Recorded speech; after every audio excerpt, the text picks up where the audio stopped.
Mesdames et messieurs, bonjour et bienvenue dans Prima INSEE. Mais le mardi, nous parlons de notre corps et de ce qu'il y a à l'intérieur de notre corps. Et pour ce faire, j'accueille notre partenaire du jour, Célia Petroni. Bonjour Célia. Travail, c'est la santé. Rien faire, c'est la conserver. Le travail, c'est la santé, Célia. Avait été visionnaire. Oui, le travail, c'est la santé, ne rien faire, c'est la conserver. Enfin, en tout cas, si c'était possible, ça se saurait. Mais malheureusement, ça n'est pas le cas. Donc l'OMS, l'Organisation mondiale de la santé, a fait une constatation. La France arrive au 3e rang des pays qui recensent le plus grand nombre de dépressions liées au travail. Donc c'est notre chiffre du jour, 3, le 3e rang, ouais. Le pire. Hein, le pire, ouais. Oui, c'est pas loin d'être le pire. En tout cas, c'est pas très glorieux. Il y a plus d'un quart des salariés qui sont trop stressés au travail. Un quart, c'est quand même très conséquent. Ce sont les personnes les plus âgées, finalement, qui subissent le plus grand stress au travail. Oui, plus on est âgé dans son travail, plus on est stressé. Hein. Oui. Oui. Vous avez les domaines de la vente, les domaines du management, enfin tout ce qui a un rapport avec la clientèle, ce sont ces professions-là qui sont le plus touchées par le stress au travail. Et en France, vous avez 9 cadres sur 10 qui se déclarent être plus stressés qu'il y a 10 ans. 9 cadres sur 10. On voit que plus le temps passe et plus le stress est un facteur important dans le travail aujourd'hui. Alors, on l'a dit, les plus âgés sont les plus stressés. Effectivement, la tranche des 14-25 ans, en fait, ne sont que 22% à trouver que le travail est source de stress. Par contre, 32% des plus de 45 ans sont, eux, vraiment stressés au travail. Et c'est exponentiel. Plus on a d'ancienneté dans son entreprise, et plus on est stressé. Contrairement à ce qu'on pourrait penser, on s'imagine qu'on n'a pas beaucoup d'ancienneté, on ne sait pas comment ça marche, on est stressé. Pas du tout, c'est le contraire. Par contre, il y a quelque chose, c'est que quel que soit l'âge, on boit du café. Ouais. Et que des fois, boire du café, regardez ce que ça peut donner. Pour bien commencer ma petite journée et me réveiller, moi j'ai pris un café, un arabica, noir et bien corsé. J'enfile ma parka, ça y est, je peux y aller. Où est-ce que tu vas? Me crie mon aimé. Prenons un kawa, je viens de me lever. Étant en avance et un peu forcé, je change de sens et reprends un café. À 8h moins le quart, faut bien l'avouer, les bureaux sont vides, on pourrait s'ennuyer. Mais je reste calme, je sais m'adapter. Le temps qu'ils arrivent, j'ai le temps pour un café.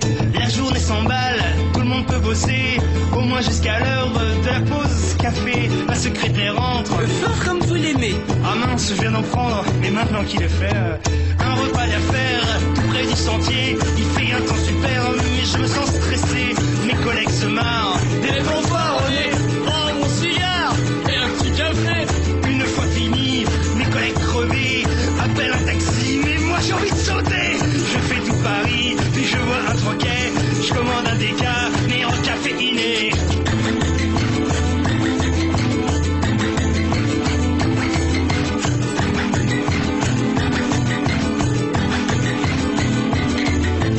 J'arrive au bureau, ma secrétaire me fait: vous êtes un peu en retard, je me suis inquiété. Je la jette par la fenêtre, elle avait bien cherché. De toute façon, je rentre et avant un café. Attends dans le métro, je me fais agresser. Une petite vieille me dit: vous avez l'heure s'il vous plaît? Je me casse la tête et je la pousse sur le quai. Je file à la maison et je me sers, devinez. Papa, mon papa, en classe je suis premier. Putain, mais quoi? Toi, arrêtez de me faire chier. Mais qu'il est con ce gosse, en plus c'est un chialet. Je vais en perdre la cuisine, il reste un peu comme... Le café. On va voir si le café est facteur de stress ou pas. On va accueillir, si vous le voulez bien, hein, Célia, 2 psychologues du travail, Laurine d'Alessandre et Florence Mattei. Tout de suite. Mesdames. Laurine, enchantée. Florence, bonjour. Bonjour. Bonjour. Prenez place, asseyez-vous. Alors, la première question, c'est justement, tiens, quelles sont les causes du stress au travail? Est-ce que quand on prend du café, est-ce que ça augmente le stress ou ça n'a rien à voir, ça? Laurine? Ça facilite, c'est sûr, l'apparition de troubles de l'anxiété, de prendre de la caféine, forcément. Mais en regardant le film, on s'est posé la question, enfin... On a parlé toutes les deux.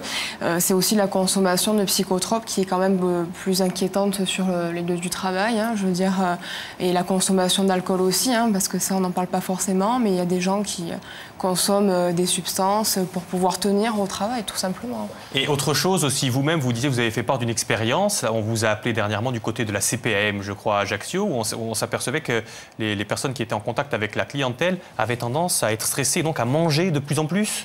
Donc c'est des comportements, pas forcément pour cette structure-là, mais ça apparaît dans d'autres structures. La consommation effectivement d'aliments sur le lieu du travail pour réduire le stress. Donc ça peut être des bonbons, des gâteaux, voilà. Parce qu'il faut trouver un moyen de décompresser et donc on se réfugie automatiquement dans la nourriture. Et donc on est en surpoids, et donc on est encore moins bien dans sa peau. Et on a une mauvaise hygiène de vie, donc en fait après tout est lié, c'est le cercle vicieux finalement. Alors une chose est sûre, Luc, c'est que la durée quotidienne du travail est effectivement un facteur de stress.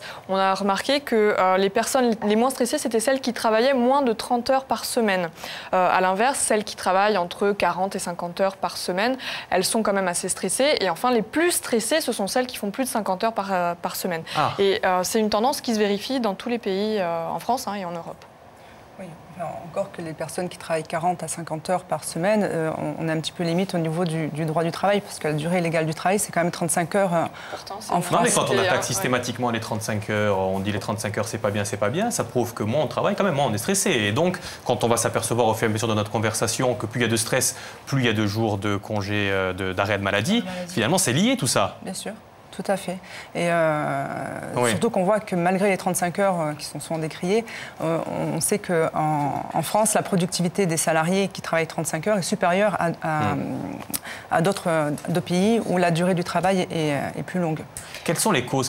Oui, Célia? Pardon, non, mais ce qu'on avait constaté aussi, c'est que finalement, le niveau de qualification et le sexe n'étaient pas des facteurs qui favorisent le stress. Chacun est, en fonction de ce niveau de qualification, de son stress, c'est pas ça le vrai facteur. Par contre, on sait que les femmes, elles ont quand même un petit peu plus de stress au travail par rapport à leur vie personnelle. C'est pas le travail à proprement parler qui va les stresser plus que les autres, c'est finalement qu'elles ont un manque de temps, qu'elles ont de doubles journées pour s'occuper de la famille, et finalement ça se ressent aussi sur les conditions au travail.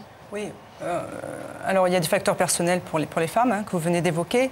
Il y a aussi que la situation féminine au travail est quand même un petit peu moins bien protégée que celle des hommes. Je veux dire, les écarts de salaire, on en revient tous les ans, on nous explique que les femmes sont moins payées à travail égal. Donc il n'y a pas forcément que des facteurs personnels pour les femmes, même s'il y en a bien sûr. Donc voilà, il y a vraiment beaucoup de choses à prendre en compte. Et sur la qualification, pareil, les personnes qui sont peu qualifiées sont souvent sur des emplois précaires, avec beaucoup d'incertitudes liées à leur contrat de travail. Donc là aussi, il y a actuellement, il y a vraiment des systèmes de pression vis-à-vis des salariés. S'ils perdent leur emploi ayant peu de qualifications pour aller vers un autre, ils vont rester dans des situations qui sont pathogènes au travail par peur de ne pas retrouver un autre emploi. Vous le remarquez, vous, ça, Laurie? Parce qu'on avait fait une émission en ce sens quand le plateau était tout autre. Vous vous souvenez, il y a 2 ans, vous débutiez votre activité, parce qu'à l'époque, vous étiez la première psychologue du travail vraiment qualifiée pour parler des risques psychosociaux au travail. Avec Florence, vous êtes les 2 spécialistes en Corse, mais il faut quand même le dire. Vous êtes à la médecine du travail, Florence. Vous travaillez à la médecine du travail. On n'appelle plus médecine du travail, d'ailleurs. On appelle service de santé au travail. Service de santé au travail. Et en 2 ans, la situation a vraiment changé, Laurine. Tout à fait. C'est dégradé, clairement. C'est-à-dire qu'avant, Florence me confirmera, on avait des catégories touchées. Donc on avait plutôt les employés, la grande distribution, souvent, vous voyez, c'est les employés issus de ces milieux. Et maintenant, on voit de plus en plus de cadres aussi qui viennent nous voir, qui sont dans des problématiques. Ils sont isolés, les cadres, il faut savoir que ce sont quand même des professions isolées. Ils n'ont pas forcément les outils, les moyens pour mettre en œuvre des plans d'action pour réguler le stress ou les risques psychosociaux dans leur structure.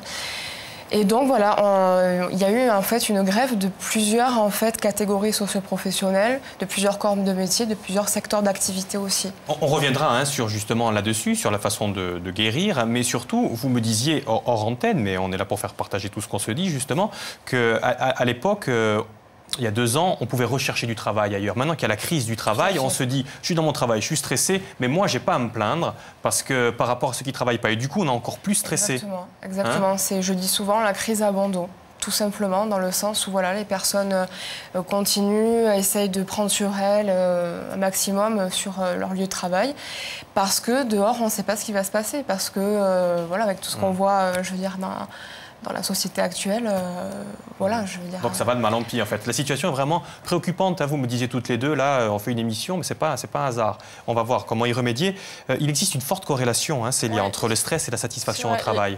C'est assez curieux parce que les personnes qui considèrent avoir un taux de stress acceptable, finalement, elles sont assez satisfaites et assez productives. À l'inverse, les personnes qui ont l'impression de ne pas subir suffisamment de stress, elles l'associent à un manque de responsabilité et finalement elles sont moins productives. C'est assez curieux ça comme sensation. Oui, le stress, de toute manière, je vais peut-être revenir sur le stress, c'est pas quelque chose qui est un moteur pour ça doit pas être un moteur pour un salarié. Quand un salarié vous dit, moi je travaille bien quand je suis stressé, il confond peut-être un petit peu les choses. Avoir de la pression, des objectifs, une motivation, être stimulé par son travail, ça, ce sont des choses très positives.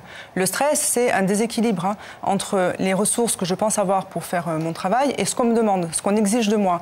Et quand je pense que je n'ai pas les moyens pour faire mon travail, je suis en situation de stress. C'est un mécanisme à la fois physiologique et psychologique, hein, mais la situation de stress, elle n'est pas productive, jamais. Même si on pense qu'elle est productive. Et les managements par le stress sont souvent très très dangereux pour la santé du salarié et pour la santé de l'entreprise. Parce que les coûts ensuite sociaux pour l'entreprise, c'est quand même l'absentéisme, les conflits au travail. Moi, la plupart des managers, on bosse beaucoup. Le service de santé au travail, c'est vraiment le conseil de l'entreprise et de l'employeur. Les managers sont quand même complètement dépourvus et en difficulté face à ces conflits au travail, ces situations de stress. Et c'est vraiment pas un mode de moyen de production qui est efficace. Ouais, je voudrais rebondir sur ce que Florence dit. Il y a 71% des entreprises qui se disent préoccupées par le stress de leurs employés. Et pourtant, il n'y a que 65% des DRH qui font quelque chose, en tout cas qui se donnent les moyens de prévenir le stress au travail. Et pourtant, elles devraient parce que le stress est à l'origine de 50 à 60% de l'ensemble des journées de travail perdues. C'est énorme. C'est énorme. Oui, elle devrait, oui. C'est vraiment le lieu de la prévention. On reviendra tout à l'heure justement avec notre astuce, justement, savoir ce qui est mis en place par les DRH. Mais j'aimerais savoir, moi, c'est quoi le stress au travail? Quels sont les facteurs? C'est quoi le stress? Alors, les facteurs de stress au travail... On vient vous voir, oui, la médecine du travail, et moi je suis stressé, c'est-à-dire, ça veut dire quoi? Les facteurs de stress au travail, ils sont vraiment plurifactoriels. D'accord? Il y a effectivement des situations personnelles qui jouent, mais quand on va travailler sur le stress au travail, on va uniquement se centrer sur les facteurs professionnels. Donc, je vais essayer, il y en a plusieurs, hein, donc je vais essayer d'être un petit peu exhaustive. Il y a tout ce qui est de l'ordre de la charge de travail, que ce soit de la surcharge ou de la sous-charge de travail. Il y a tout ce qui est le contexte d'emploi, l'insécurité liée au poste de travail. Plus l'emploi est précaire ou plus le secteur est en difficulté, plus on va avoir peur. Il y a tout ce qui est de l'ordre de la reconnaissance au travail. Ça vient énormément en entretien. Les personnes disent « moi, je ne suis pas reconnue ». Il y a toujours un décalage entre ce que le salarié pense avoir donné à l'entreprise et ce qui a été perçu par l'entreprise de ce que le salarié a donné. Donc tous les phénomènes de reconnaissance au travail, on est maintenant dans des modes de management qui privilégient la gestion, les objectifs. Comment est-ce qu'on sait si on travaille bien? C'est si on fait des petites cases des petites croix dans des cases. Or, le travail, c'est bien autre chose que des croix dans des cases. Après, il y a beaucoup de gens qui viennent vous voir et qui vous disent, parce que c'est un réflexe finalement, c'est un bon réflexe de venir déjà à la médecine du travail quand on ne va pas bien dans son bureau. Vous allez me répondre, il y a beaucoup de gens qui viennent et qui vous disent moi, je travaille comme un fou et on ne reconnaît pas mon travail. Il y en a beaucoup. Oui, parce que je pense qu'il y a à un moment donné une rupture entre la base, le salarié, et l'employeur. Et on voit vraiment une communication qui ne se fait plus, des contraintes de travail qui ne sont pas prises en compte, des contraintes de gestion qui sont mal connues aussi des salariés. Donc voilà, donc à un moment donné, on a l'impression qu'on reçoit des personnes qui ne travaillent pas dans la même entreprise finalement, parce qu'elles nous racontent des choses complètement différentes. Et donc c'est le bon réflexe. Moi, je ne vais pas bien dans mon travail, admettons moi, je suis stressé ici à France 3. Avant d'en parler à Célia, je viens vous voir? Avant d'en parler à Célia, je ne sais pas. Le soutien social interne, il est très, très important. Le fait d'avoir des collègues sur qui on peut s'appuyer, c'est quand même assez important. Après, c'est vrai que la meilleure des préventions, c'est d'en parler. D'en parler et d'apporter un regard tiers. Quelqu'un qui va être en distance sur la situation pour pouvoir comprendre ce qui se passe. Donc il y a forcément le médecin du travail, l'ensemble des entreprises adhèrent des services de santé au travail, hein. Donc il y a le médecin du travail et son équipe pluridisciplinaire, hein, puisque vous le disiez tout à l'heure, on ne parle plus de médecine au travail mais de santé au travail, parce que maintenant il y a tout un tas d'intervenants, des psychologues, des conseillers en prévention qui interviennent autour du médecin pour les salariés et pour les employeurs. Je voulais rebondir sur ce que vous avez dit. Vous avez parlé du soutien des collègues, mais à l'inverse, on voit un phénomène apparaître qui est le harcèlement horizontal, c'est-à-dire par les collègues. On connaissait le harcèlement vertical avec la hiérarchie, justement ce rendement qu'on exige systématiquement. Mais là, c'est un phénomène plus sournois peut-être. Harcèlement collectif. Hein. Il y a une loi qui est passée récemment, si je ne me trompe pas. Déjà, il y a eu la loi pour le harcèlement sexuel aussi qui a été bien refondue, recadrée.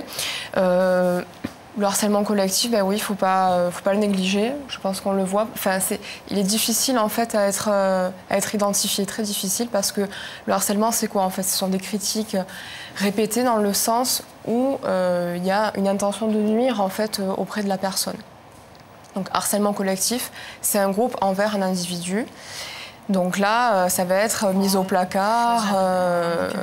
On choisit un bouc émissaire, donc désigné peut-être parce qu'il a un problème de surpoids, peut-être parce qu'il a une vie peut-être un petit peu marginale. Comme dans les cours d'école, programme de survie. Exactement. C'est incroyable. Exactement. Il y a une question à l'antenne. Les chefs d'entreprise corse sont-ils préoccupés par ce phénomène? Ne vous impatientez pas, chers téléspectateurs. On y répondra dans l'astuce avec le directeur de l'ARACT qui va venir. Mais en attendant, justement, le stress au travail, ça peut provoquer des maux et des maux. Ouais. Compliqué à soigner. Ouais. On va le voir tout de suite en image. Regardez plutôt.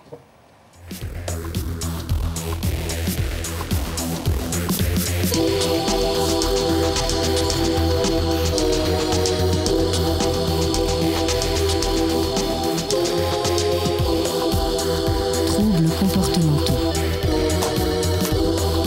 Mais quand même, ce n'est pas possible, vous l'aurez pas de suite. Bon, trouble le ciel, venir les services de match.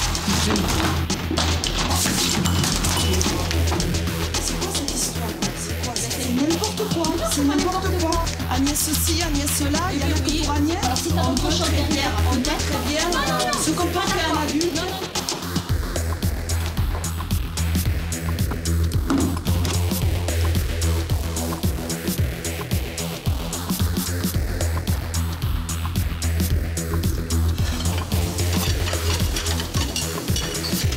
Troubles psychologiques graves.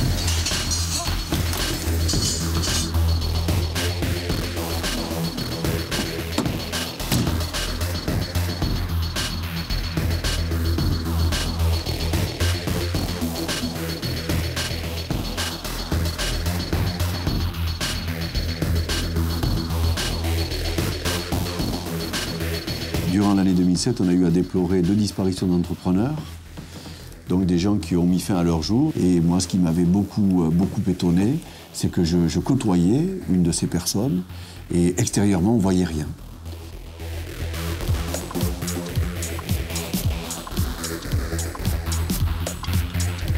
Ces troubles, induits par le travail, peuvent évidemment avoir de graves répercussions dans la vie familiale et sociale des personnes concernées. Tu viens de m'appeler là, j'en ai eu pour un quart d'heure. Reste là-bas, je ne sais pas pourquoi tu rentres, tu devrais te coucher sur place. C'est beaucoup plus simple pour tout le monde. Mais les conséquences sont également très lourdes pour l'entreprise, même si elles sont moins évidentes à déceler et à relier aux risques psychosociaux. Alors, on a tous vécu ça, au moins un épisode dans sa vie, je pense, chaque mois, moi en tout cas, oui. Et donc, on va en parler tout à l'heure, tout de suite, avec Philippe Negroni. On va parler de l'astuce pour voir un petit peu comment éviter ça. Le travail, c'est la santé. Rien faire, c'est la cause. Je vais vous chercher. Bonjour, comment allez-vous, Philippe? Bonjour. Venez vous asseoir, Très bien, merci. Philippe Negroni, vous êtes directeur de l'ARACT, on rappelle. L'ARACT, c'est l'Association régionale pour l'amélioration des conditions de travail. C'est cela même. Et donc, il y avait une question de téléspectateurs qui nous disait est-ce que les entreprises ont pris conscience des risques psychosociaux dans les entreprises?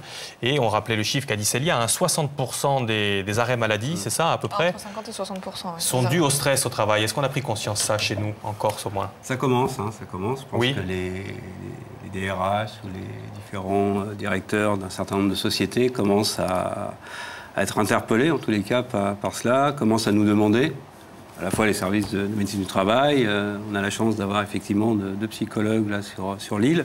Et nous, en tant qu'ARACT, effectivement, là aussi, on a des sollicitations de plus en plus. Pourquoi ? Parce que un certain nombre de managers, je pense aux DRH d'entreprises déjà d'une certaine taille, ne savent pas comment s'y prendre, comment y faire face, comment répondre, avec des difficultés qui ont été évoquées tout à l'heure, en termes d'absentéisme, de tension, et donc on vous appelle et ça va mieux. Pourquoi ? Qu'est-ce que vous faites ? Vous arrivez avec Laurie et Florence et qu'il y a des recettes miracles ? Parfois, alors recettes miracles, je dirais non, parce que ça serait trop beau. Si on a un coup de baguette magique, on arrivait à résoudre le problème. Non, on a des diagnostics à poser, on a une demande généralement qui nous est faite par une direction et l'objectif ensuite c'est de travailler cette demande de manière à pouvoir rencontrer les différents acteurs, partenaires. Quand je dis les différents acteurs, c'est les représentants des salariés quand ils sont présents, ce sont les salariés eux-mêmes, ce sont les managers de proximité. De plus en plus, on a aussi vous rencontrez tout le monde et puis alors on donne les solutions. Faire un diagnostic, comprendre c'est quoi le problème. C'est quoi le problème ? Moi je fais l'hypothèse, en tous les cas on fait l'hypothèse que rarement il y a des solutions toutes faites et en même temps des tensions liées à des situations interindividuelles. Elles existent, mais nous on fait l'hypothèse que c'est des problèmes d'organisation collective du travail qui posent souci, qui font qu'il s'agit de travailler ces questions-là avec la médecine du travail, avec des psychologues, avec d'autres acteurs, ça peut être la CARSAT, etc., pour essayer de résoudre, au sens donner des pistes de travail, sachant que l'objectif premier, c'est d'intervenir en amont. En prévention primaire. Si on attend que le conflit, les tensions éclatent, l'objectif, c'est que les entreprises aient ça en tête. C'est l'IA, oui. On l'a vu là, dans le petit clip, une fois que c'est trop tard, le stress a des répercussions effectivement sur la vie personnelle et sur le physique. Il y a 37% des salariés qui sont fatigués, donc ça c'est la première des choses.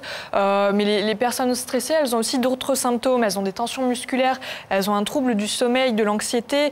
Il y a une baisse de vigilance au travail, mais même dans le quotidien. Et en fait, le cumul de ces symptômes, ça peut déclencher des pathologies qui sont beaucoup plus graves. Vous avez plus de... En fait, les personnes qui sont stressées, elles ont plus d'infarctus en France. Vous avez à peu près 23% de risques supplémentaires. En France, il y a entre 100 000 et 120 000 infarctus par an, donc c'est assez conséquent. Et sur ce chiffre, il y a 3 000 à 4 000 infarctus qui peuvent être imputés au stress. Donc c'est énorme. Pour ce faire, il suffirait de réorganiser le travail, de parler. Laurie, est-ce qu'il suffit de parler et une fois qu'on a parlé, ça va mieux ou pas ? En tout cas, pour éviter un infarctus.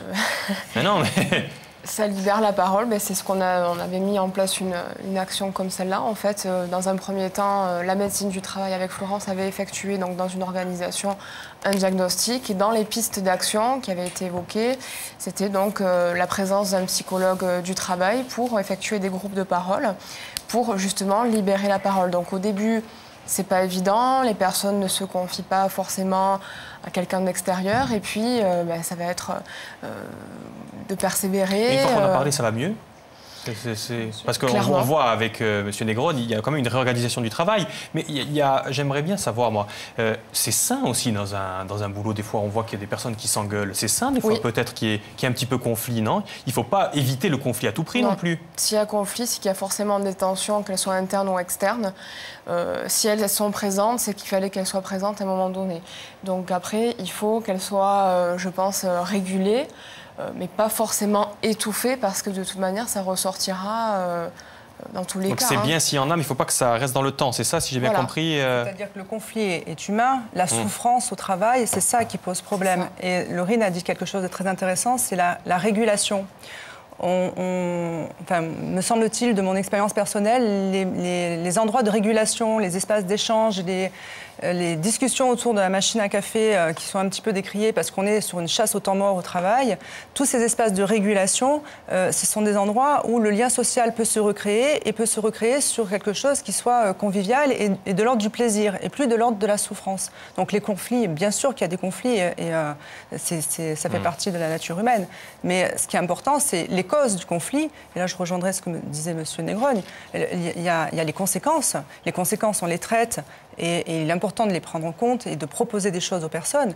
Mais le travail le plus utile et le plus efficace, c'est la prévention. C'est agir sur les causes alors l'astuce, c'est faire le diagnostic, savoir pourquoi dans cette équipe ça va mal, changement d'un moyen de production, pas assez de formation.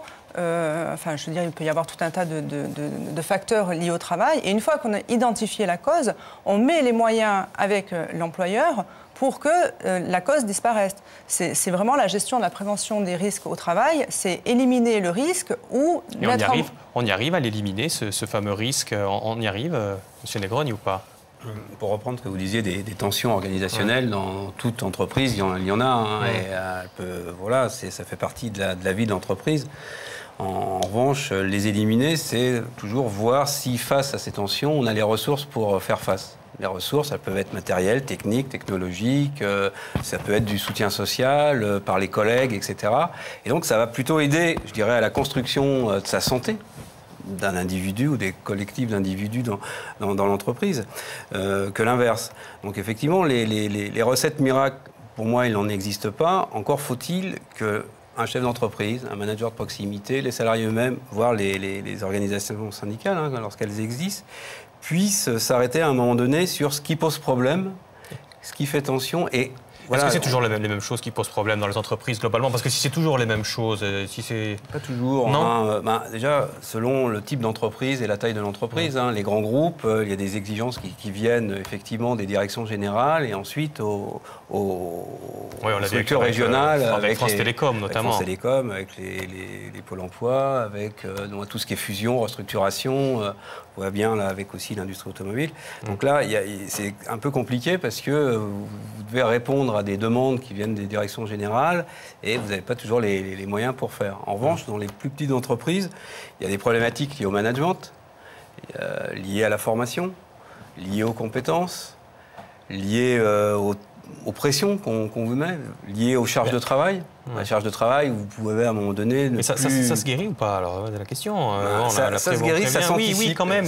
Ça s'anticipe. Ça s'anticipe, mais quand vous arrivez, est-ce que ça va mieux? Ça se travaille. Est-ce qu'il y a des résultats? Oui, parce que tout à l'heure, on dit qu'il faut prévenir. Est-ce qu'il y a des résultats aussi? Parce qu'on est tous dans des situations comme ça. Il y a des résultats, et ce qui marche très très bien, c'est quand les directions ne sont pas dans quelque chose de l'alibi, quand ils font un diagnostic, mais quand ils sont vraiment dans... On va régler les choses. Il faut à un moment donné qu'il y ait une volonté de la direction de mettre en place des choses, et parce que nous, on fait un diagnostic, mais les pistes d'action, la réalisation du plan d'action, c'est l'entreprise qui le porte. Ça ne suffit pas de venir vous voir, vous, à la médecine du travail, et moi je suis stressé, donnez-moi 2 cachets, ça va aller mieux. Non, en fait, il faut vraiment qu'il y ait une prise de conscience collective, et vous n'êtes pas là, vous aussi, pour faire ami-ami avec le patron non plus, parce que des fois, il y a peut-être des salariés qui ne viennent pas vous voir, parce qu'ils disent après, on va tout rapporter. Non. Alors, bon, à la médecine du travail, on est quand même soumis au secret médical. D'accord. Mais l'important, c'est vraiment que le chef d'entreprise s'implique avec vous.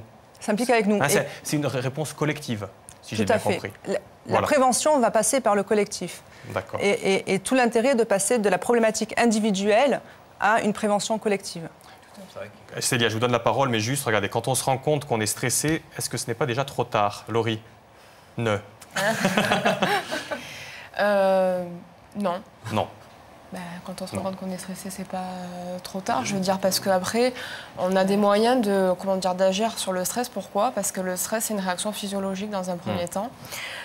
C'est production d'adrénaline. Hein, j'entre un petit peu dans dans l'aspect un petit peu physiologique. C'est de l'adrénaline. Donc après, on est stressé, on fait un burn-out quand on a l'adrénaline qui est épuisée tout simplement. Donc il faut d'abord, dans un premier temps, effectuer un arrêt maladie, je veux dire prolongé, et réfléchir avec la personne, l'accompagner sur les moyens qu'elle a à son niveau pour régler les problèmes et quels sont les moyens de son organisation, de son équipe pour mener à bien tout simplement la réduction du stress de son service. Voilà. Burnout, ça vous parle, vous, Célia, oui, ça? Laurine fait bien de parler du burnout parce que finalement, c'est le syndrome le plus connu et c'est un syndrome d'épuisement professionnel. Alors, en anglais, burn, ça veut dire brûler. Et c'est vrai, le salarié a l'impression de se consumer de l'intérieur, psychologiquement et physiquement. On a l'impression que le travail va nous consumer, nous prendre toute notre énergie. Et ça, c'est vraiment... Alors, il faut faire une différence aussi. Le burn-out n'est pas une dépression. Non. Non. Le burn-out, c'était ça. C'est une perte d'énergie. Le burn-out, c'est un concept, c'est une pathologie un petit peu ancienne qui était souvent constatée ensuite dans les établissements de soins ou dans les établissements où il y avait beaucoup d'engagement émotionnel. Donc on avait des salariés qui donnaient beaucoup à une structure, par exemple dans des centres de toxicomanie, je crois que c'est les premiers cas ont été révélés dans ces structures-là, et d'accueil de personnes toxicomanes. Et en fait, la personne donnait tellement de son énergie, sans avoir forcément le retour sur l'investissement, qu'à un moment donné, elle était vidée. Hein. C'est vraiment cet épuisement-là, et elle devenait complètement dépersonnalisée par rapport à ce qu'elle faisait. Donc voilà, donc c'est un symptôme qui est quand même très spécifique, qui est spécifique au secteur de soins. Et par contre, un petit peu, moi, ce que je découvre, c'est que ceux qui étaient spécifiques à ce secteur de soins, à cette relation d'aide, c'est en train de se généraliser dans tous les secteurs. Et maintenant, on trouve ces syndromes-là un petit peu partout. Alors le symptôme, c'est que le salarié devient irritable, il est moins concentré, il est moins productif. Au plan cognitif, il perd un peu la mémoire, il a plus de capacité de concentration. Et vous en parliez au début, sur le plan comportemental, il peut se réfugier à un moment donné dans la drogue, le café, le tabac. Et ça, ce sont des signes qui doivent alerter et alarmer. Je pense que... Mais on en sort plus vite qu'une dépression, d'un burn-out ou pas? Ça, c'est la question. Non, ça met du temps aussi. Oui, puis c'est quand même très ravageur. Hein. Un vrai burn-out, c'est quelque chose de très difficile. Ah oui, vous en voyez, vous en constatez, vous Ah oui, oui. Enfin, oui. Oui. Mais pour exemple, la médecine les services de santé au travail, en début d'année, on a, face à ce constat, on a organisé une table ronde, je pense que c'était en février-mars, où on a voulu sensibiliser les acteurs du social sur cette pathologie-là, et on leur a donné les indicateurs. Qu'est-ce que c'est qui est de l'ordre du burn-out? Et vous parliez du stress tout à l'heure. Ce qui est très dangereux ce qui est très révélateur en termes d'alerte, c'est le stress chronique. Être stressé une fois de temps en temps, bon, tout le monde l'est, je veux dire, ça c'est normal et c'est physiologique. Hein. Par contre, quand vous êtes stressé tous les jours et qu'il y a vraiment une chronicité qui s'installe, là on est vraiment sur des facteurs d'alerte, et là il faut vraiment dire stop. Et vraiment aller consulter soit son médecin traitant, soit son médecin du travail, mais voilà. Ou aller voir son patron en disant il faut faire venir la RACT. Est-ce que, ou pas? Non, enfin, je suis pas là pour... Parce que ça ne suffit pas, vous dites, d'aller voir le médecin. Il y a des structures qui ont des ressources internes suffisamment bonnes pour que le salarié, en confiance avec son employeur, parce que c'est pas forcément un employeur maltraitant, le stress, puisse aller voir son employeur et dire, voilà, il y a ça, ça et ça. Et l'employeur qui, en général, connaît la situation, voire qui est soi-même dans une situation difficile, peut tout à fait entendre ce que le salarié a proposé. En deux mots. On ne sera pas forcément sur quelque chose d'inter-individuel, hein, je répète, on est plutôt sur une demande collective. Sachez quand même, c'est intéressant de le dire, si on ne l'a pas évoqué, on essaie ici au niveau de la région Corse, avec les services de médecine du travail, les services de l'État avec la direction du travail, la MSA, la Mutualité sociale agricole, et la CARSAT, les services donc de la CARSAT et nous-mêmes. En un mot donc de mettre sur pied un réseau de consultants qui serait à même de répondre aux entreprises sur cette question des risques psychosociaux. D'accord, donc ça c'est une bonne démarche. C'est en cours. D'accord, c'est en cours. Merci. Réseau, voilà, c'est important. Réseau 3R Corse. Merci à tous les quatre, hein, puisque c'est le masculin qui l'emporte. On se retrouve dans 5 minutes avec Diana Salicet. À tout de suite.